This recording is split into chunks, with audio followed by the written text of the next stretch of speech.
Good morning all. ഞാൻ Ramakrishnan TB, SEBI registered research അനലിസ്റ്റാണ്. ഈ ഓഡിയോ കേട്ടതിന് ശേഷം ഡിസ്ക്ലെയിമർ കൂടി വായിച്ചു നോക്കണമെന്ന് താല്പര്യപ്പെടുന്നു. ഏഷ്യയിലെ ഇന്ന് നല്ല വൊളാട്ടിലിറ്റിയാണ്. ഓപ്പണിങ്ങിൽ 9% താഴെ പോയിരുന്നു സൗത്ത് കൊറിയൻ ഇൻഡെക്സ്. അതിനുശേഷം ഇപ്പോഴത്തെ അവസ്ഥ നോക്കുകയാണെങ്കിൽ രാവിലെ 8:20 നോക്കുകയാണെങ്കിൽ ഓൾമോസ്റ്റ് 50% റിക്കവറി നേടിയിട്ടുണ്ട്.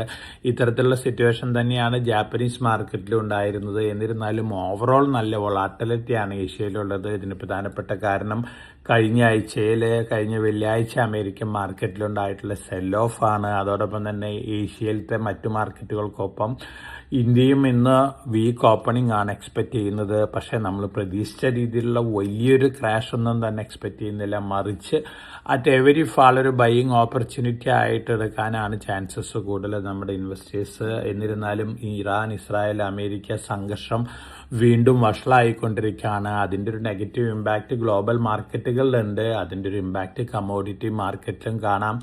ഗോൾഡ് ഇന്ന് മോർണിംഗിൽ $4,300 പെർ ഔൺസ് വരെയൊക്കെ താഴെ പോയിരുന്നു. അതിനുശേഷം രാവിലെ 8:20 ട്രേഡ് ചെയ്യുന്ന $4,320 പെർ ഔൺസിനാണ്. തീർച്ചയായിട്ടും ഗോൾഡിനെ സംബന്ധിച്ചും സിൽവറിനെ സംബന്ധിച്ചും ഈ സംഘർഷം നീണ്ടുപോകുന്നത് നെഗറ്റീവ് തന്നെയാണ്. അതേസമയം മറ്റ് കമ്മോഡിറ്റികൾ വെള്ളിയാഴ്ച ക്ലോസ് ചെയ്ത ലെവലിൽ നിന്ന് സ്ലൈറ്റ്ലി ബെറ്റർ ആണ്. Brent crude oil around $4 per ബാരലിൽ ബെറ്റർ ആയിട്ടാണ് മോർണിംഗിൽ ട്രേഡ് ചെയ്യുന്നത്.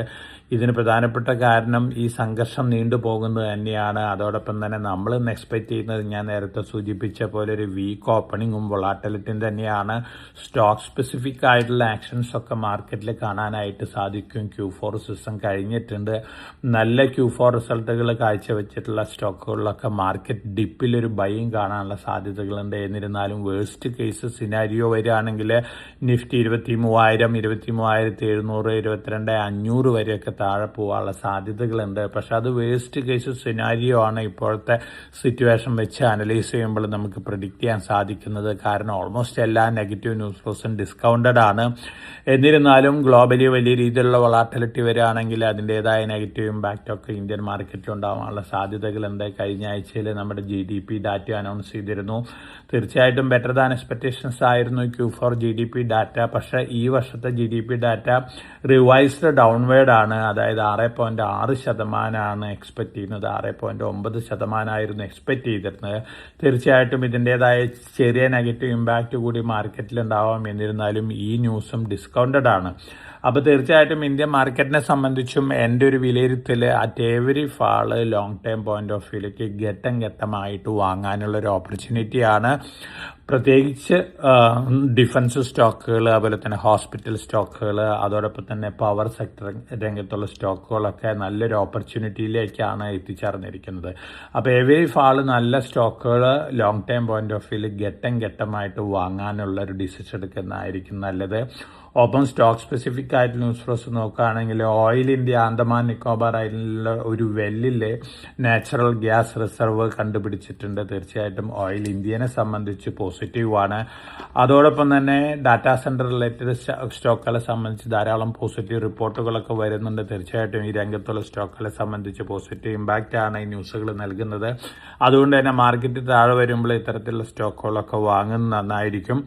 നമ്മൾ കഴിഞ്ഞ ആഴ്ചയിൽ സജസ്റ്റ് ചെയ്തിരുന്ന IPO CMR green technology 127.07 times over subscription നേടിയിരുന്നു. ഒപ്പം നമ്മൾ BSE SMEയിൽ കഴിഞ്ഞ ആഴ്ച സജസ്റ്റ് ചെയ്തിരുന്ന മെരിട്രോണിക്സ് ലിമിറ്റഡ് ഇന്ന് ലിസ്റ്റ് ചെയ്യുകയാണ്. ലിസ്റ്റിംഗ് സമയത്ത് 180, 190 ലെവലൊക്കെ ആണെങ്കിൽ ഈ stock long time point of വ്യൂയിൽ വാങ്ങുന്നത് നന്നായിരിക്കും. ഇഷ്യൂ പ്രൈസ് 149 രൂപയായിരുന്നു. BSE SMEയിലാണ്. അതോടൊപ്പം തന്നെ ധാരാളം പോസിറ്റീവ് ന്യൂസ് ഫ്ലോസ് ഉള്ള ധാരാളം സ്റ്റോക്കുകളൊക്കെ ഉണ്ട്. പ്രത്യേകിച്ച് ഹോസ്പിറ്റൽ സ്റ്റോക്കുകൾ, അതുപോലെ തന്നെ ഡിഫൻസ് റിലേറ്റഡ് സ്റ്റോക്കുകൾ, മസകൻ ഡോക്ക് പോലുള്ള ഷിപ്പ് ബിൽഡിംഗ് സ്റ്റോക്കുകൾ. ഈ സ്റ്റോക്കുകളൊക്കെ ഒരു പക്ഷേ മാർക്കറ്റ് താഴെ വരുന്ന അവസരങ്ങളിൽ റിക്കവറി കൂടുതൽ നടത്താനുള്ള സാധ്യതകൾ കൂടുതലാണ്. അതോടൊപ്പം തന്നെ അമേരിക്കയിൽ നോക്കുകയാണെങ്കിൽ ഈ ആഴ്ചയിലാണ് സ്പേസ് എക്സിൻ്റെ IPO വരുന്നത്. $135 പെർ ഷെയറാണ് IPO ഓഫർ ഉള്ളത്. റീറ്റെയിൽ ഇൻവെസ്റ്റേഴ്സിന് വേണ്ടി 30% മാറ്റിവെച്ചിരിക്കുന്നത്. $22.5 ബില്യൺ വർത്ത് സ്റ്റോക്കുകൾ അവൈലബിൾ ആണ് റീറ്റെയിൽ ഇൻവെസ്റ്റേഴ്സിന്. റീറ്റെയിൽ ഇൻവെസ്റ്റേഴ്സിന്റെ ക്യാഷ് ഹോൾഡിംഗ് 6 കൊല്ലത്തെ ഏറ്റവും ലോവസ്റ്റ് ലെവലിലാണ്. അതുകൊണ്ട് തന്നെ റീറ്റെയിൽ ഇൻവെസ്റ്റേഴ്സിന് സ്പേസ് എക്സിൽ അപ്ലൈ ചെയ്യണമെങ്കിൽ എക്സിസ്റ്റിംഗ് സ്റ്റോക്കുകളൊക്കെ വിറ്റതിന് ശേഷമാണ് അപ്ലൈ ചെയ്യാനായിട്ട് സാധിക്കുള്ളൂ. അതോടൊപ്പം തന്നെ ബ്രോക്കറേജിന്റെ കയ്യിലും അത്തരത്തിലുള്ളൊരു അവസ്ഥ തന്നെയാണ്. അതുകൊണ്ട് തന്നെ നല്ല രീതിയിലുള്ള സെല്ലിംഗ് പ്രഷർ കഴിഞ്ഞ് വെള്ളിയാഴ്ച അമേരിക്കൻ മാർക്കറ്റിൽ ഉണ്ടായിട്ടുണ്ട്. ഒരുപക്ഷെ അടുത്ത ദിവസങ്ങളിലും ഉണ്ടാവാനുള്ള സാധ്യതകളുണ്ട്. സ്പേസസിന്റെ IPO അലോട്ട്മെന്റ് വരുന്നത് ഈ മാസം 11-നാണ്, ലിസ്റ്റിംഗ് വരുന്നത് 12-നാണ്. ഒപ്പം കഴിഞ്ഞ ആഴ്ചയിൽ ലിസ്റ്റ് ചെയ്തിട്ടുള്ള ക്വാണ്ടം കമ്പ്യൂട്ടിംഗ് സ്റ്റോക്ക് കോണ്ടിനം നല്ല രീതിയിലുള്ള വൊളാറ്റിലിറ്റി കാണിച്ചിട്ടുണ്ട്. $60 പെർ ഷെയറിനായിരുന്നു IPO. $71.13 പെർ ഷെയർ വരെയ്ക്ക് ഹൈ വന്നിരുന്നു. അതിനുശേഷം $51.2 പെർ വരെയ്ക്ക് താഴെ വന്നിരുന്നു. $56.5 പെർ ഷെയറിലാണ് ക്ലോസ് ചെയ്തിരിക്കുന്നത്. അപ്പോൾ ക്വാണ്ടം കമ്പ്യൂട്ടിംഗ് ആണ് അടുത്ത ഏറ്റവും ഇന്നോവേറ്റീവ് ആയിട്ടുള്ളൊരു സെഗ്മെന്റ് ഔട്ട് പെർഫോം ചെയ്യാൻ പോകുന്നത്. പ്രത്യേകിച്ച് ഹണിവെലിന്റെ സബ്സിഡിയറി കൂടിയാണ് കോണ്ടിനം. അപ്പോൾ ഓവർസീസ് ഇൻവെസ്റ്റ് ചെയ്യുന്ന റീറ്റെയിൽ ഇൻവെസ്റ്റേഴ്സിന്, അതായത് ലിബറലൈസ്ഡ് റെമിറ്റൻസ് സ്കീമിൽ കൂടെ US സ്റ്റോക്കുകളിൽ ഇൻവെസ്റ്റ് ചെയ്യുന്ന റീറ്റെയിൽ ഇൻവെസ്റ്റേഴ്സിന് വാങ്ങാവുന്ന ഒരു സ്റ്റോക്കാണ് കോണ്ടിനം. $56-60 പെർ ഷെയർ റേഞ്ചിൽ ട്രേഡ് ചെയ്യാനാണ് ചാൻസസ് കൂടുതൽ. ഇന്ന് അമേരിക്കൻ ഇൻഡെക്സ് ഫ്യൂച്ചേഴ്സ് ബെറ്റർ ആയിട്ടാണ് ട്രേഡ് ചെയ്യുന്നത്. തീർച്ചയായിട്ടും അതിൻ്റെ ഒരു പോസിറ്റീവ് ഇമ്പാക്റ്റ് ഒരു പക്ഷേ ലോവർ ലെവലിൽ ഏഷ്യൻ മാർക്കറ്റിലും ഇന്ത്യൻ മാർക്കറ്റിലൊക്കെ കാണാനുള്ള സാധ്യതകളുണ്ട്.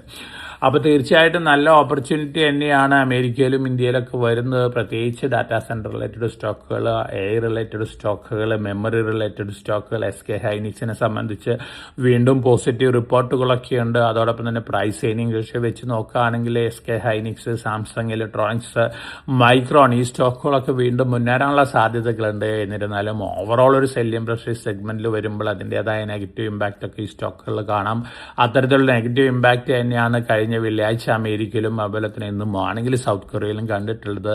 എന്നിരുന്നാലും ലോവർ ലെവലിൽ ഇത്തരത്തിലുള്ള മെമ്മറി റിലേറ്റഡ് സ്റ്റോക്കുകൾ നല്ല രീതിയിൽ മുന്നേറിയേക്കാം. അതുപോലെ തന്നെ നമ്മൾ സജസ്റ്റ് ചെയ്യുന്ന ഡ്രോൺ റിലേറ്റഡ് സ്റ്റോക്കുകൾ ലോവർ ലെവലിൽ നിന്ന് മുന്നേറിയേക്കാം. അപ്പോൾ ഇത്തരത്തിലുള്ള സ്റ്റോക്കുകൾ തെരഞ്ഞു പിടിച്ചുകൊണ്ട് ലോങ് ടൈം പോയിന്റ് ഓഫ് വ്യൂവിൽ ഇൻവെസ്റ്റ് ചെയ്യുന്ന ഡിസിഷൻ നന്നായിരിക്കും. ഒപ്പം ഓവർസീസ് സ്റ്റോക്കുകളിൽ ഇൻവെസ്റ്റ് ചെയ്യാനായിട്ട് NSE INXൽ കൂടെ അക്കൗണ്ട് ഓപ്പൺ ചെയ്തുകൊണ്ട് ഷെയർ വെൽത്ത് അതിനുള്ള ഫെസിലിറ്റി ഒക്കെ ഒരുക്കിയിട്ടുണ്ട്. NRIസിനും അതുപോലെ തന്നെ റീറ്റെയിൽ ഇൻവെസ്റ്റേഴ്സിന്, അതായത് റെസിഡന്റ് ഇൻഡിവിജ്വൽ ഇൻവെസ്റ്റേഴ്സിനും അപ്ലൈ ചെയ്യാവുന്നതാണ്. അതിനുശേഷം ഈ സ്റ്റോക്കുകളിലൊക്കെ ഇൻവെസ്റ്റ്മെന്റ് നടത്താവുന്നതാണ്. Long time point of view നോക്കുകയാണെങ്കിൽ നല്ല ലുക്രേറ്റീവ്. NRIസിനും നല്ല രീതിയിൽ ഈ NSE INXൽ കൂടെ ഇൻവെസ്റ്റ് ചെയ്യാവുന്നതാണ്. അവരുടെ NRI അക്കൗണ്ടിൽ നിന്ന് $to $, ട്രാൻസ്ഫർ നടത്തിയാൽ മതി. അതുകൊണ്ട് തന്നെ ഇന്ത്യയിൽ അക്കൗണ്ടിങ് ആവശ്യമില്ല. അപ്പോൾ മിഡിൽ ഈസ്റ്റിലൊക്കെ റിസൈഡ് ചെയ്തിട്ടുള്ള നോൺ റെസിഡന്റ് ഇന്ത്യൻസിനും NRI അക്കൗണ്ടിൽ കൂടെ NSE INXൽ കൂടെ ഓവർസീസ് സ്റ്റോക്കുകളിൽ ഇൻവെസ്റ്റ് ചെയ്യാവുന്നതാണ്. അപ്പോൾ എല്ലാവർക്കും നല്ലൊരു ട്രേഡിംഗ് ഡേ ആശംസിച്ചുകൊണ്ട് ഞാൻ ഇന്നത്തെ പ്രീ മാർക്കറ്റ് കമന്ററി ഇവിടെ അവസാനിപ്പിക്കുകയാണ്. Thank you.